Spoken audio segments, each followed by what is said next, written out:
بسم اللہ الرحمن الرحیم الحمد للہ رب العالمین والصلاة والسلام علی رسولہ الکریم وعلی آلہ واصحابہ اجمعین وعلی کل من تبعہم بإحسان الی یوم الدین. اما بعد، قرآن کریم میں جو اللہ تبارک و تعالی نے دعائیں سکھلائی ہیں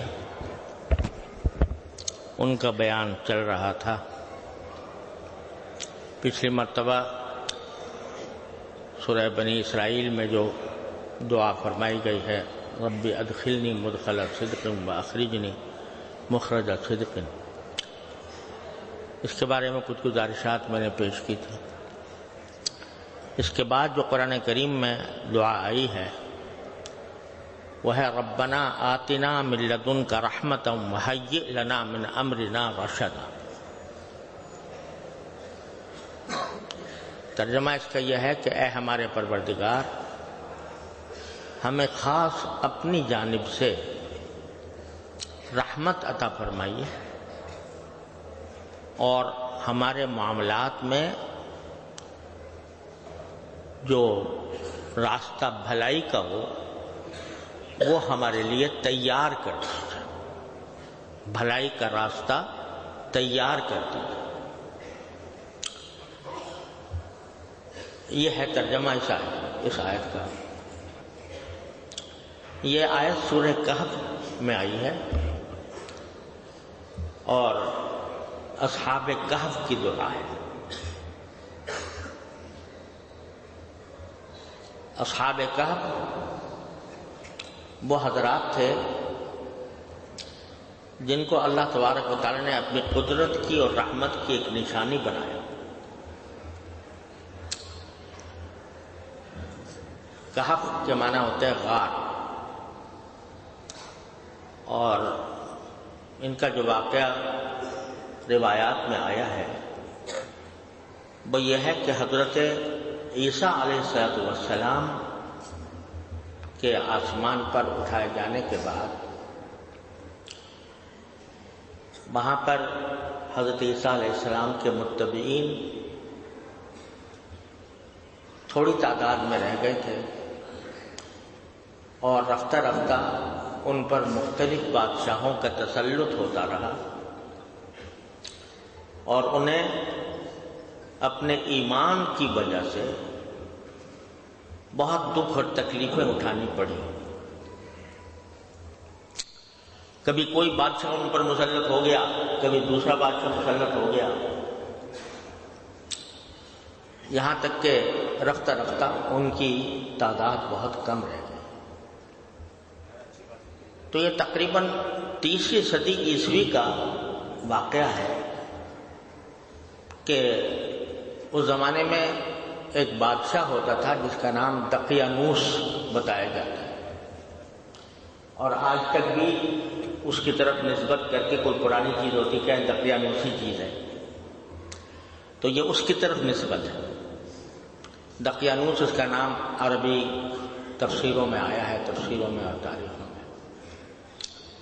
تو وہ بت پرست تھا اور ساتھ ساتھ جو لوگ کی بت پرستی نہ کرتے ان پر بہت زیادہ ظلم ڈھایا کرتا تھا. وہ ایک مرتبہ ایسا ہوا کہ وہ لوگ ایک جشن منایا کرتے تھے شہر سے باہر. تو بادشاہ اپنے سارے رعایا کے ساتھ وہ جشن منانے کے لیے شہر سے باہر نکلا اور وہاں بڑے بڑے بت رکھے ہوئے تھے اور سب کو حکم تھا کہ وہ جا کر ان بتوں کی پرستش کریں، ان کی پوجا کریں، عبادت کریں. اب اس میں یہ 7 حضرات تھے جو کسی طرح بھی شرک کا ارتکاب کرنے کے لیے تیار نہیں تھے. تو لیکن یہ تھے الگ الگ، ایک دوسرے کو کوئی جانتا نہیں تھا. تو انہوں نے جب دیکھا کہ بادشاہ ہمیں ظلم کر رہا ہے اور ہمیں آمادہ کر رہا ہے کہ ہم بت پرستی کریں اور توحید کو چھوڑ دیں، تو ان میں سے ایک آدمی وہاں سے اس جگہ سے ہٹ کر چپکے سے ہٹ کر کسی دور جگہ جا بیٹھا. پھر اس کے بعد دوسرے صاحب وہ بھی اسی طرح چھپ کر اسی جگہ پہنچ گئے، تیسرے پہنچ گئے، چوتھے پہنچ گئے. ایک دوسرے کو پتہ نہیں کہ ہم کیوں الگ ہوئے، کیوں جمع ہو رہے ہیں. یہاں تک کہ ساتوں کے ساتھ آدمی وہاں ایک ساتھ جمع ہو گئے. اب کوئی دوسرے کو بتانا نہیں چاہتا تھا کہ میں کیوں آیا ہوں، کیونکہ اندیشہ تھا کہ اگر یہ بات کھل گئی بادشاہ کے اوپر کہ بت پرستی سے بچ کر یہ لوگ آئے ہیں تو وہ ظلم و ستم کا ارتکاب کرے گا. ایک دوسرے سے بھی نہیں پوچھتے تھے تم کیوں آئے. یہاں تک کہ جب کافی دیر گزر گئی تو پھر ایک نے ہمت کی، اپنے ساتھی سے پوچھا کہ بھئی تم کیوں آ گئے. تو اس نے کہا کہ یہ بادشاہ جو ہے یہ ہمیں شرک کرانا چاہتا ہے، تو ہم اس شرک سے بچ کر یہاں میں رفتہ پتہ چل گیا سب کو کہ ساتوں کے ساتھوں اسی کام کے لیے آئے، اسی وجہ سے الگ ہو گئے. تو اب دونوں نے کہا، ہم سب نے مل کر کہا کہ بھائی کیا کریں، یہ بادشاہ کے ظلم و ستم سے کیسے نجات حاصل کریں. بادشاہ نے کو یہ کرنا ہی تھا کہ ان کو پکڑ کر ان کو ظلم کا ستم کا شکار بنائے. اس کو کسی طرح پتہ چل گیا، اس نے جا کر ان کو پکڑوا لیا، گرفتار کر کے ان کو مجبور کیا کہ یا تو بت پرستی کرو ورنہ تمہیں ہم ہلاک کر دیں گے، قتل کر دیں گے. تو انہوں نے کہا اچھا آپ ایسا کریں کہ ہمیں کچھ تھوڑی سی مہلت دے دیں،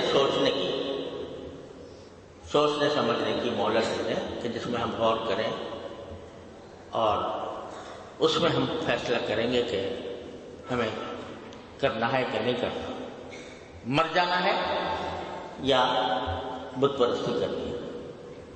تو یہ کہہ کر ان کو کچھ مہلت ملی. جب ساتوں کو مہلت مل گئی تو اس وقت انہوں نے یہ دعا مانگی. کیا مانگی؟ ربنا آتنا من لدنک رحمتا وہیئ لنا من امرنا رشدا. کہ ہمارے پروردگار ہمیں اپنی طرف سے ایک رحمت ایسی دے دیجیے کہ ہمارے لیے ہدایت کا راستہ، بھلائی کا راستہ تیار شدہ مل جائے آپ کی رحمت سے. تو اللہ تعالیٰ نے ان کے دل میں ڈالا. تو انہوں نے کہا وَإِذْ اعْتَزَلْتُمُوهُمْ وَيَعْبُدُونَ إِلَّا اللَّهَ فَأْوُوا إِلَى الْكَهْفِ يَنشُرْ لَكُم مِّن رَّحْمَتِهِ وَيُهَيِّئْ لَكُم مِّنْ أَمْرِهِ مِرْفَقًا. تو انہوں نے کہا کہ جب تم ان بادشاہ سے کنارہ کشی اختیار کر کے آ ہی گئے ہو اور تم نے ان کو بھی چھوڑ دیا اور جن خداؤں کو وہ مانتے تھے ان کو بھی چھوڑ دیا، تو اب ایسا کرو کہ ایک غار میں جا کر پناہ لے لیتے ہیں. فَأْوُوا إِلَى الْكَهْفِ، اور پناہ لے لو ایک غار میں. يَنشُرْ لَكُمْ رَبُّكُمْ مِنْ رَحْمَتِهِ. تو ہم نے جو دعا مانگی تھی کہ اللہ ہمیں رحمت عطا فرما دے، تو اللہ تعالیٰ ضرور ہمیں ہمارے لیے اپنے رحمت کے باغ پھیلا دیں گے. اور وَيُهَيِّئْ لَكُم مِّنْ أَمْرِكُم مِّرْفَقًا، ہم نے کہا تھا کہ ہمارے لیے راستہ تیار کر دیجئے، ہدایت کا راستہ، بھلائی کا راستہ. تو اللہ تعالیٰ ضرور اس دعا کو قبول کر کے ہمارے لیے راستہ تیار کر دیں گے، آسانی کا راستہ، راحت کا راستہ. چنانچہ جا کے ساتوں کے ساتوں ایک غار میں جا کے چھپ گئے. تو اللہ تعالیٰ فرماتے ہیں کہ ہم نے ان کے چھپنے کے بعد وہ لیٹے غار میں، تو فَضَرَبْنَا عَلَىٰ آذَانِهِمْ فِي الْكَهْفِ، تو ہم نے اس غار کے اندر ان کے کانوں پر تھپکی دی، جیسے کسی بچے کو سلانے کے لیے دی جاتی ہے، ان کے کانوں پر تھپکی دی۔ اس کا نتیجہ ہوا نیند آ گئی، اور نیند کس طرح؟ فلبثوا فی الکہف سنین عددا، کہ وہ کئی سال تک اسی غار میں سوتے رہے۔ اور آگے جا کر قرآن کریم نے ان سالوں کی تعداد بھی بتائی کہ 300 سنین وازدادوا 9، 309 سال غار میں سوتے رہے، غار میں سوتے رہے 309 سال۔ اور یہاں بھی بعض حضرات نے یہ نقطہ بیان کیا ہے، میں نے حساب تو نہیں لگایا، لیکن نقطہ یہ بیان کیا ہے کہ 300 سنین وازدادوا 9، قرآن کریم میں یہ فرمایا کہ 300 سال رہے اور 9 سال زیادہ، تو 300 سال سے شمسی حساب سے، اور 9 سال اس میں بڑھ گئے قمری حساب۔ تو اللہ تبارک و تعالیٰ نے یوں نہیں کہا کہ 309 سال رہے، بلکہ فرمایا کہ 300 سال رہے اور 9 سال کا اضافہ کیا۔ تو یہ قمری سال جو ہوتا ہے وہ بڑھ جاتا ہے نا، تو وہ 300 میں 9 سال بڑھ گئے تھے، 309 سال پڑے سوتے رہے۔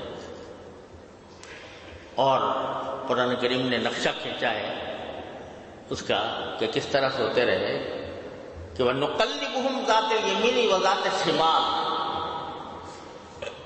ہم ان کو پلٹتے رہتے تھے، کبھی دائیں طرف کبھی بائیں طرف، یعنی اسی نیند کی حالت میں ان کو کروٹیں دیتے رہتے تھے، کیونکہ سیدھے اگر لیٹے رہتے تو زخم آ جاتے پشت کے اوپر، لیکن ہم ان کو دائیں طرف بھی پلٹتے تھے بائیں طرف بھی پلٹتے تھے، 300 سال تک کروٹیں دلواتے رہے۔ اور سورج ان کے دائیں بائیں سے گزر جاتا تھا اور ان کے اوپر براہ راست اثر انداز نہیں ہوتا تھا۔ اور قرآن کریم نے یہ بھی نقشہ کھینچا ہے کہ وہ جس طرح سو رہے تھے اور ان کا کتا وہیں پر اپنے بازو پھیلائے ہوئے بیٹھا تھا، وَكَلْبُهُمْ بَاسِطٌ ذِرَاعَيْهِ بِالْوَصِيدِ، ان کی چوکھٹ پر کتا جو ہے وہ اپنے بازو پھیلائے ہوئے بیٹھا تھا۔ ایک ڈاکٹر نے لکھا ہے کہ یہ جو قرآن کریم نے کہا ہے کہ ہم ان کو کروٹیں دلاتے رہتے تھے دائیں اور بائیں، تو یہ طبی اعتبار سے کسی آدمی کو زندہ رکھنے کے لیے ضروری ہوتا ہے کہ وہ سیدھا لیٹا نہ رہے، ورنہ زخم ہو جاتے ہیں۔ لیکن کتا جو تھا وہ اپنے بازو پھیلا کر بیٹھا رہا 300 سال تک۔ تو وہ ڈاکٹر کہتا ہے کہ انسان میں اور کتے میں یہ فرق ہے کہ انسان کے تو پشت میں زخم ہو جاتے ہیں، لیکن کتا جو ہے وہ اس کے کھال میں اللہ تبارک و تعالیٰ نے یہ صلاحیت رکھی ہے کہ اس کو زیادہ دیر زمین پر رہنے کی وجہ سے اس کو زخم نہیں ہوتے، تو وہ باسط ذراعیہ بالوصیل۔ اور اللہ تبارک و تعالیٰ نے نقشہ کھینچا کہ اگر تم اس حالت کو دیکھتے جس حالت میں کہ یہ لوگ وہاں سوئے ہوئے تھے اور کتا ان کے پاس ان کی دہلیز پر بیٹھا ہوا تھا، تو کیا ہوتا؟ تم اگر دیکھو لَوَلَّيْتَ مِنْهُمْ فِرَارًا وَلَمُلِئْتُ مِنْهُمْ رُعْبًا، کہ اگر تم اس کا منظر دیکھتے تو اس سے خوفناک سا منظر تھا کہ تم وہاں سے بھاگ کھڑے ہوتے اور تمہارے دل پر اس کا رعب طاری ہوتا۔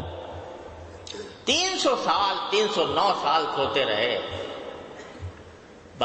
ثم بعثنا، پھر ہم نے ان کو زندہ کیا، یعنی پھر وہ نیند سے بیدار ہوئے۔ تو نیند سے جب بیدار ہوئے تو نیند سے بیدار ہو کر آپس میں ایک دوسرے سے پوچھ رہے ہیں کہ بھائی کتنے دیر ہم سوتے رہے؟ تو کسی نے کہا کہ بھائی 1 دن سوئے، کسی نے کہا کہ 1 دن کا کچھ حصہ سوئے، آخرکار انہوں نے کہا کہ چلو بھائی پتہ نہیں کتنا سو، یہ تو الگ بات ہے، لیکن بھوک لگی ہوئی ہے تو کوئی کھانے پینے کا انتظام کرو۔ تو کسی سے اپنے ساتھی سے کہا کہ بھئی چلو کچھ چاندی کے سکے، کچھ سکے تھے ان کے پاس، وہ جا کر کھانا تلاش کرو۔ اور دیکھو اتنی احتیاط کے ساتھ کہا کہ جاؤ ابعثوا احدکم، کسی کو بھیج دو، بورقکم ھذی، یہ چاندی کے جو سکے تمہارے پاس ہیں یہ لے کر بھیجو،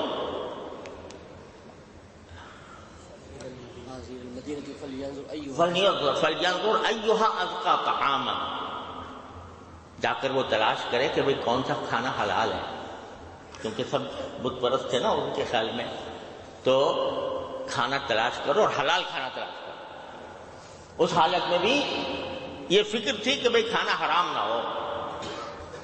تو ایھا ازکی طعاما فلیأتکم برزق منہ ولیتلطف، اور ذرا چھپ چھپ کے جانا آرام سے، ولا یشعرن بکم احدا، کسی کو پتہ بھی نہ چلے کہ تم کہاں سے آ رہے ہو۔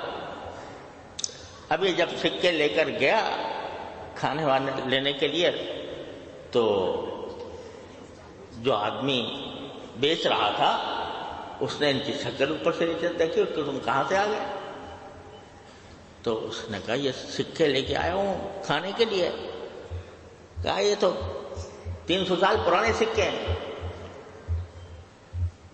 یہ اب نہیں چلتے۔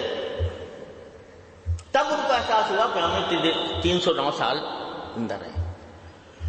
جب پوچھا بھائی آئے کہاں سے تمہارے پاس یہ سکے، تو پھر وہ سارا ماجرا بیان کیا کہ اس طرح ہوا تھا، ہمارا بادشاہ ظالم تھا۔ کہا کہ اللہ کا شکر ہے اب وہ سب بادشاہ ختم ہو گیا، اور اب یہاں اچھے لوگ آ پاتے ہیں، اس میں کوئی ظلم کرنے والا نہیں ہے، اب آرام سے رہو، آرام سے کھاؤ پیو۔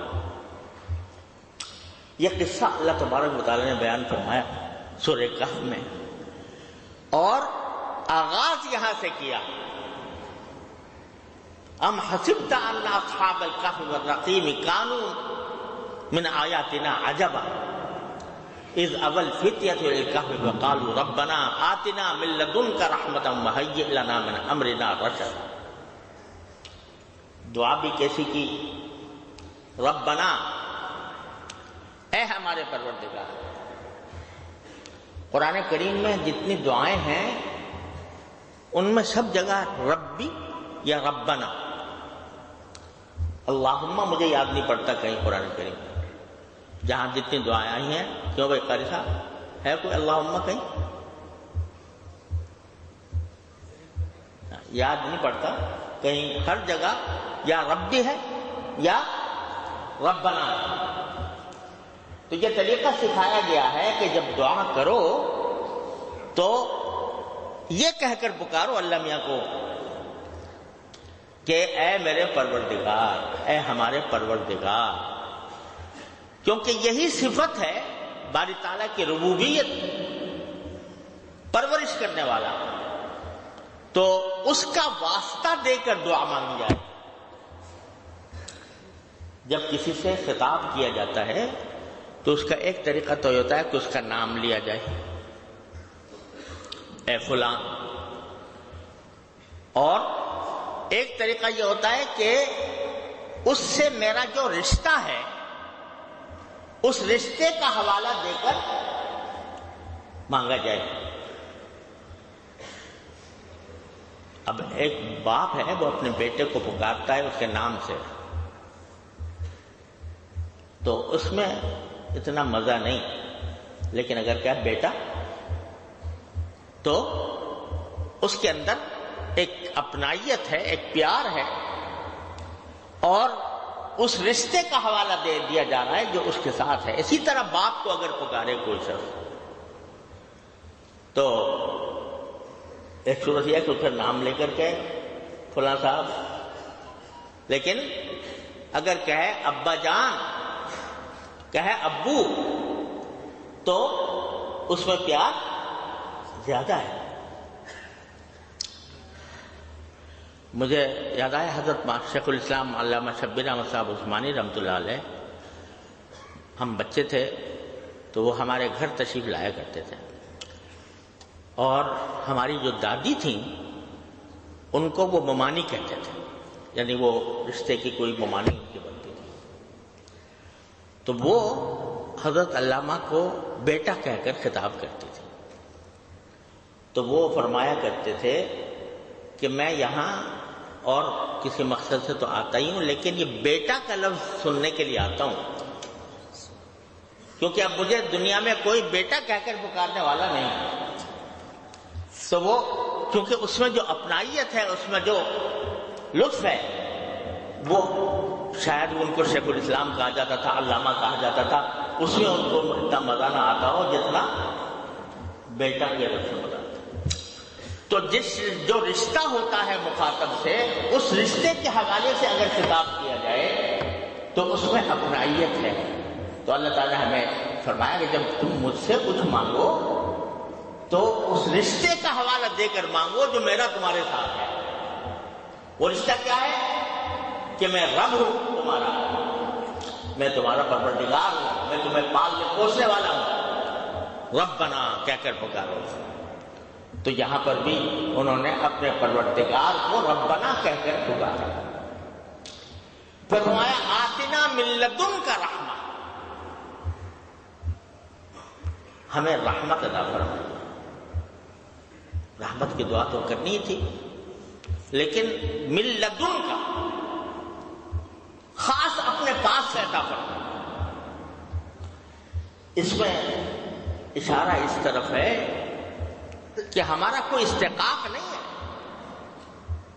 کہ ہم اپنا حق جتائیں آپ پر، کہ آپ کے اوپر حق آتا ہے کہ ہمیں رحمت ہمیں عطا فرمائی ہے۔ نہیں، من لدن کا جو کچھ بھی رحمت ہوگی وہ آپ کا فضل ہوگا، آپ کا کرم ہوگا، آپ کی اپنی طرف سے ہوگا، ہمارے کسی عمل کے سرے میں نہیں۔ یہ عبدیت، بندگی، میں اپنے کسی عمل کی وجہ سے نہیں مانگ رہا کہ میں اس عمل کی وجہ سے میرا یہ حق پیدا ہو گیا ہے کہ آپ میری اس دعا کو قبول کریں، مجھے رحمت عطا فرمائیں، بلکہ جو کچھ ہوگا وہ آپ کی طرف سے انعام ہوگا، جو کچھ ہوگا فضل و کرم ہوگا۔ تو عبدیت اور بندگی کا تقاضا یہ ہے کہ جب بندہ اللہ تبارک و تعالیٰ سے کچھ مانگے تو اس بات کا دل میں احساس بھی ہو اور زبان سے اس کا اظہار بھی ہو کہ اللہ میں تو کچھ نہیں، میری حقیقت کچھ نہیں، نہ میرے پاس کوئی عمل ہے جو آپ کے بارگاہ میں پیش کروں، نہ میرے پاس کوئی ایسی نیکی ہے جو آپ کے بارگاہ میں پیش کروں، میں تو بس براہ راست آپ کی رحمت کا سوالی ہوں، من لدن کا، اپنی طرف سے۔ اسی لیے بات ذہن میں آ گئی، توسل جو ہوتا ہے نا کسی وسیلے سے دعا کرنا، ایک توسل ہوتا ہے اعمال صالحہ کی وسیلے سے دعا کرنا کہ میں نے فلاں عمل کیا تھا یا اللہ وہ آپ کے لیے کیا تھا، میں اس کے وسیلے سے آپ سے دعا مانگتا ہوں کہ یہ کام میرا کر دیجیے۔ اس کو توسل بالاعمال الصالحہ کہتے ہیں، اور یہ جائز ہے، حدیث میں ہے، ثابت ہے۔ اور ایک توسل یہ ہے کہ میرے پاس اور تو کچھ ہے نہیں، کوئی عمل میرے پاس نہیں ہے، لیکن مجھے آپ کے فلاں مقرب بندے سے محبت ہے، اس محبت کا واسطہ دے کر آپ کو مانگتا ہوں۔ تو دونوں میں سے کون سا افضل ہوا؟ محبت والا۔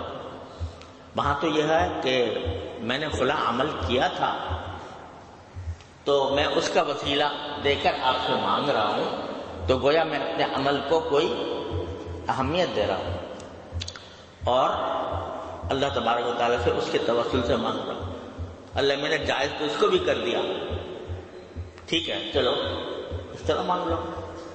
لیکن اگر آدمی توسل بغیر اعمال صالحہ کے کسی اللہ کے نیک بندے کا توسل کرے تو اس کا مطلب کیا ہوتا ہے؟ اس کا مطلب یہ ہوتا ہے کہ میرے پاس اور کچھ نہیں ہے، کوئی عمل صالح نہیں ہے جو میں آپ کی بارگاہ میں پیش کر اس کا وسیلہ مانگوں، میرے پاس تو اتنا ہے کہ فلاں بزرگ جو آپ کے مقرب بندے ہیں ان کی محبت ہے مجھے حاصل، تو اس محبت کا بس واسطہ دیتا ہوں. یہ میرے نزدیک زیادہ افضل ہے بنسبت تبصر بالاعمال، کیونکہ وہاں یہاں بندگی ہے، عبدیت ہے، شکستگی ہے، باری تعالیٰ کے سامنے عاجزی ہے. تو ایسا ہی یہ حال من لدن کا. میرے پاس کوئی عمل نہیں، ہمارے پاس کوئی عمل نہیں ہے جس کو آپ کی بارگاہ میں پیش کر کے اس کے وسیلے سے مانگے. من لدن کا، آپ اپنے پاس سے دے دیجیے، میرے کسی استحقاق کے بغیر، محض اپنے فضل و کرم سے دے دیجیے. یہ دعا کا بڑا بندگی کے دعا کا، عبدیت کے دعا کا یہ سلیقہ ہے کہ بندہ یہ مانگے کہ آپ اپنی طرف سے دے دیجیے. اور کیا دے دیجیے؟ رحمت. رحمت دے دیجیے. رحمت اتنا عام لفظ ہے کہ اس میں دنیا اور آخرت کی ساری حاجتیں، ساری ضرورتیں سب داخل ہیں. جب رحمت مانگ لی تو سبھی کچھ مانگ لیں. رحمت دے دی.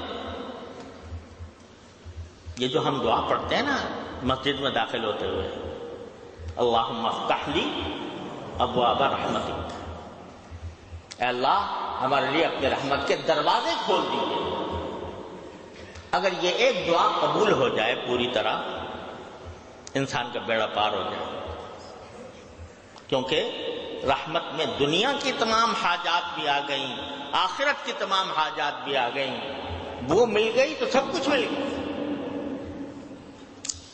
آتنا من لدنک رحمت، اپنی طرف سے رحمت عطا کر. اور پھر وَهَيِّئْ لَنَا مِنْ أَمْرِنَا رَشَدًا،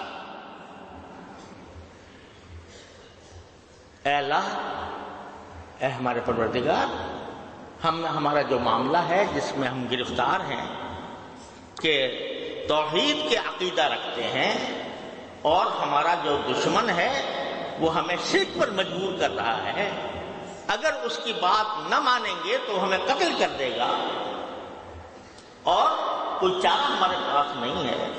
تو ہمارے لیے جو رشد کا راستہ ہے، یعنی رشد کے معنی ہوئے، رشد ایک ایسا عام لفظ ہے کہ کسی بھی کام میں جو صحیح راستہ ہوتا ہے وہ ہے رشد. رشد اور رشد دونوں. اگر آدمی تجارت کر رہا ہے تو اچھے طریقے سے تجارت کرے تو یہ تجارت کا رشد.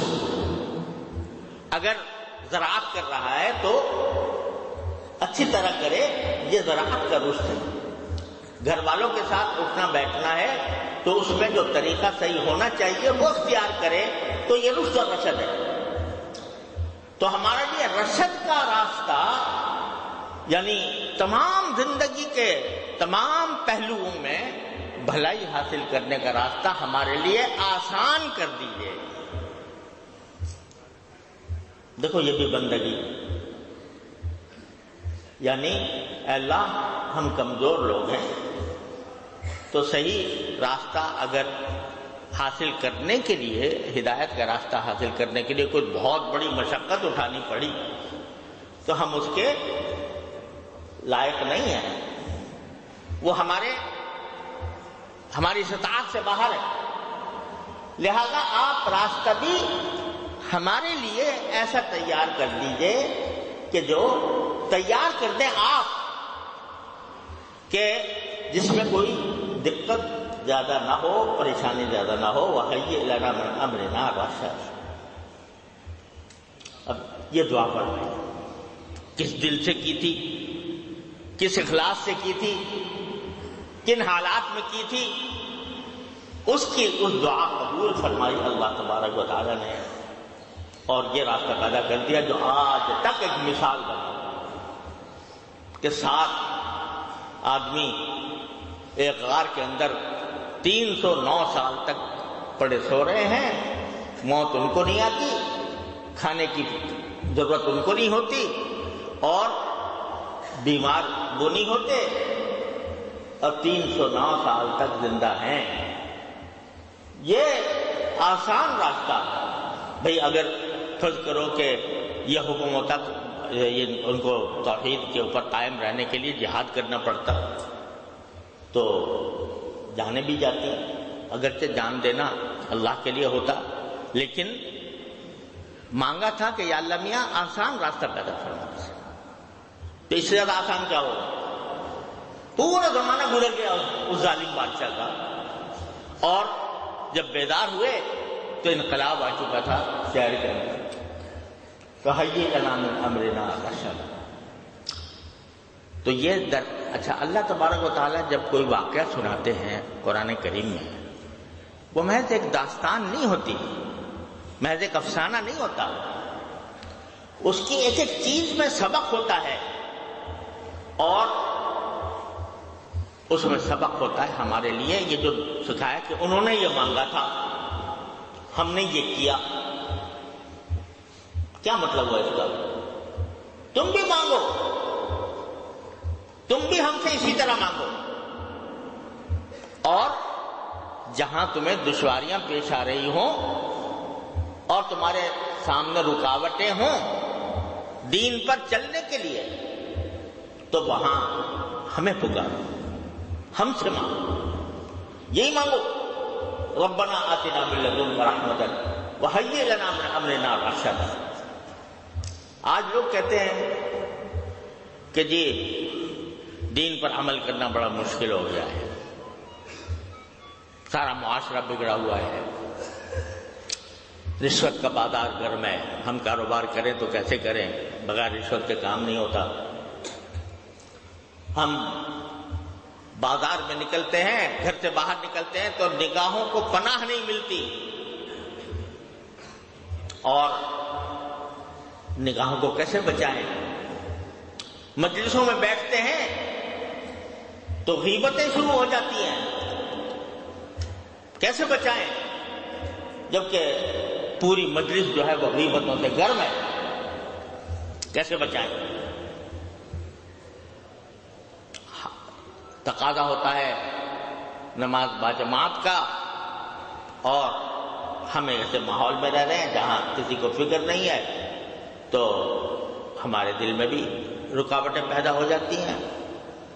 غرض سارا ماحول ایسا بگڑا ہوا ہے کہ اس میں ایک تنہا آدمی کیسے اس طوفان کا مقابلہ کرے. تو یہ دعا اللہ تعالیٰ نے تلقین فرمائی. ارے بھائی اگر مشکل پیش آ رہی ہے، دشواری ہو رہی ہے، پریشانی ہو رہی ہے، تو کیوں ہم کو نہیں پکارتے؟ کیوں ہم سے نہیں کہتے؟ کہو ربنا آتنا من لدنک رحمۃ وہیئ لنا من امرنا رشدا. اے اللہ میں گر گیا ہوں اس ماحول کے اندر، ظلمتوں کا ماحول، تاریکیوں کا ماحول، گناہوں کا ماحول، میں گر گیا ہوں، مجھے بچا لے اس سے. تو آپ مانگو گے، صدق دل سے مانگو گے، اخلاص کے ساتھ مانگو گے، تو ممکن نہیں ہے کہ رد ہو جائے. کوئی دعا اگر آدمی دنیا کے کسی مقصد کے لیے مانگتا ہے نا، یا اللہ مجھے فلاں ملازمت دے دے، فلاں منصب دے دے، تو وہ ضروری نہیں ہے کہ تمہیں وہ مل جائے. کیوں؟ اس لیے کہ جب اللہ تعالیٰ دیکھتے ہیں کہ اس بندے کو اگر یہ منصب دے دیا تو یہ اس کو خراب کرے گا، اس کے اندر تکبر پیدا ہو جائے گا، یہ دوسروں کے ساتھ ظلم کرے گا، نہیں دیتے اللہ میں. اس لیے نہیں دیتے کہ تمہاری مصلحت کے مطابق نہیں ہوتا. لیکن اگر تم اللہ سے دین مانگو، صلاح مانگو، گناہوں سے بچنے کی توفیق مانگو، طاعات اور عبادات کی عمل کرنے کی توفیق مانگو، اور صدق کے دل سے مانگو، تو کیا وجہ ہے کہ اللہ میں دشمنی ہے تمہارے ساتھ اللہ میں. تو اس لیے یہ سبق دیا جا رہا ہے کہ جب جس طرح وہ گر گئے تھے دقیانوس کی سلطنت میں، کفر و شرک میں گر گئے تھے، موت سامنے کھڑی ہوئی تھی، لیکن انہیں ہمیں پکارا، ہم نے ان کو اس طرح معجزانہ انداز میں اس ظلم و ستم سے بچا لیا۔ تو اس لیے جب کبھی یہ شیطان کا دھوکہ دل میں آئے کہ بھائی اگر بعض لوگ کہتے ہیں جی اگر ہم صحابہ کرام میں کے زمانے میں پیدا ہوتے تو پھر ہمارے لیے دین پر چلنا آسان ہو جاتا، لیکن ہم تو ایسے 21ویں صدی میں پیدا ہوئے ہیں جہاں تک ظلمتیں بکھری ہوئی ہیں، تو کیسے دنیا سے لڑائی مول ہے؟ تو ہمارے حضرت والا فرمایا کرتے تھے، اللہ تعالیٰ کے درجات بلند فرمائے، کہ ذرا تصور کرو کہ میدان حشر سجا ہوا ہے اور اس میں اللہ تبارک و تعالیٰ کے سامنے تم پیش ہوئے ہو، تم سے سوال ہو کہ تم نے دین کے فلاں حکم پر کیوں نہیں عمل کیا تھا، فلاں گناہ کا کیوں ارتکاب کیا تھا؟ جواب دے دو اللہ میاں کو، یا اللہ تو نے پیدا ہی ایسے موقع پہ ایسے زمانے میں پیش کیا تھا جہاں ہر طرف فسق و فجور کا بازار گرم تھا، تو وہاں میں اپنے آپ کو کیسے بچاتا؟ تو اللہ تعالیٰ اس کے جواب میں اگر یہ فرمائے کہ اگر تمہیں مشکل پیش آ رہی تھی مجھ سے کیوں نہیں مانگی؟ میں نے جگہ جگہ قرآن کریم میں فرمایا ان اللہ علی کل شیء قدیر، کیا میری قدرت پر بھروسہ نہیں تھا؟ کیا میری رحمت پر بھروسہ نہیں تھا؟ کیوں نہیں مانگا مجھ سے اخلاص کے ساتھ؟ کیوں نہیں مانگا؟ کوئی جواب ہوگا؟ لہذا اگر کبھی یہ خیال آئے ایک آدمی ہے کسی گناہ میں مبتلا ہے، نہیں چھوڑا جانا اسے، تو یہ تو کرے کم سے کم روز مانگے، چلتے پھرتے مانگے، اٹھتے بیٹھتے مانگے، یا اللہ میں پھنسا ہوا ہوں اپنی رحمت سے مجھے اسے نکال دے، کوشش بھی کرے اور اللہ سے مانگے بھی۔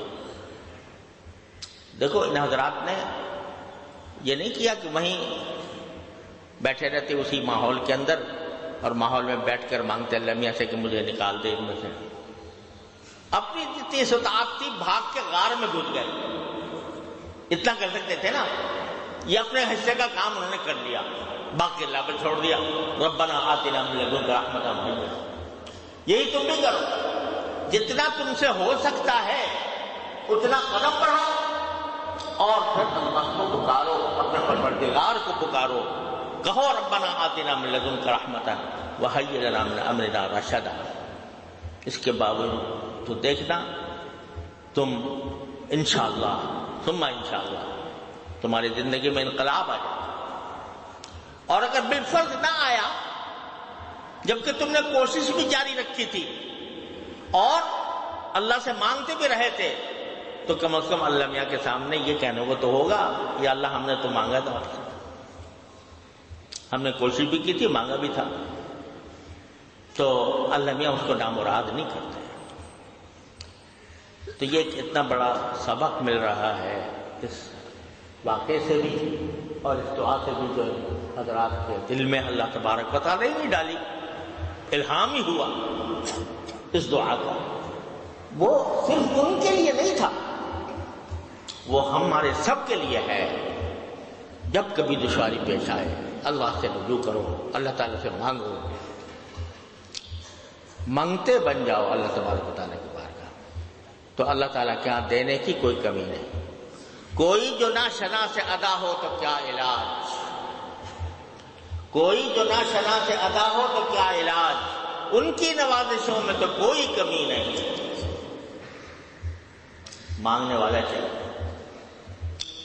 حضرت والا حضرت مولوی مطلب علیہ ایک مرتبہ یہی مضمون بیان فرما رہے تھے، تو خواجہ عزیز الحسن صاحب نے حضرت نے یہ جملہ فرمایا تھا کہ جو جھولی پھیلانے والا چاہیے ان کے ہاں دینے کی کوئی کمی نہیں، جھولی پھیلانا والا چاہیے۔ تو حضرت خواجہ صاحب نے پوچھا حضرت سے کہ حضرت کسی کے پاس جھولی ہی نہ ہو تو کیا کرے؟ تو حضرت نے فرمایا جھولی بھی انہیں سے مانگے، جھولی بھی انہیں سے مانگے۔ کیا کہ اللہ مجھے تو دعا بھی کرنے نہیں آتی، اللہ دعا بھی مجھ سے کرا، صحیح کرا دے، خود رسول کریم صلی اللہ علیہ وسلم جنہوں نے ایسی ایسی دعائیں مانگی وہ مانگتے ہیں جھولی، اللہم انی اسألک خیر المسألہ وخیر الدعاء وخیر الاجابہ. تو جب بیٹھو اللہ میاں سے دعا مانگنے کے لیے تو پہلے یہ کہہ دو یا اللہ میاں مجھ سے تو دعا کرنا بھی نہیں آتا، مجھے تو دعا کا بھی سلیقہ نہیں، مجھے اچھی دعا بھی سکھا دیجئے اور اچھے طریقے سے اس کو قبول بھی فرمائے. اللہ تعالیٰ اپنے رحمت سے اپنے فضل و کرم سے ہم سب کو اللہ تعالیٰ سے آپ کے ساتھ تعلق خاص عطا فرما دے اور اس کی طرف رجوع کرنے کی توفیق عطا فرمائے، ہر دم اسی کی طرف رجوع کرنے کی توفیق عطا فرمائے. وصلی اللہ تعالیٰ علی خیر خلقہ. اللہم صلی علی سیدنا محمد وعلی آل محمد کما صلیت علی ابراہیم وعلی آل ابراہیم انک حمید مجید. ربنا ظلمنا انفسنا وان لم تغفر لنا وترحمنا لنكن من الخاسرین. ربنا آتنا من لدنك رحمة وهيئ لنا من أمرنا رشدا. ربنا آتنا في الدنيا حسنة وفي الآخرة حسنة وقنا عذاب النار. ربنا اغفر لنا ذنوبنا وإسرافنا في أمرنا وثبت أقدامنا وانصرنا على القوم الكافرين. یا اللہ اپنے فضل و کرم رحمت سے ہمارے اعمال و اخلاق کی اصلاح فرما. یا اللہ ہمارے گناہوں کو معاف فرما دے. یا اللہ شامت اعمال کو دور فرما دے. یا اللہ ہم پوری امت کی طرف سے استغفار کرتے ہیں، پھر رحمت شامت اعمال کو ہماری دور فرما دے. یا اللہ ہمیں دین کی صحیح سمجھ عطا فرما، اس پر عمل کی توفیق عطا فرما، اس پر استقامت عطا فرما. یا اللہ ہر طرح کے شر و فتنے سے ہماری حفاظت فرما. عالم اسلام کے تمام مسائل کو یا اللہ آسانی کے ساتھ حل فرما دے. ربنا تقبل منا انك انت السميع العليم وتب علينا انك انت التواب الرحيم. وصلى الله تعالى على خير خلقه سيدنا مولانا محمد وعلى آله واصحابه اجمعين. آمين برحمتك يا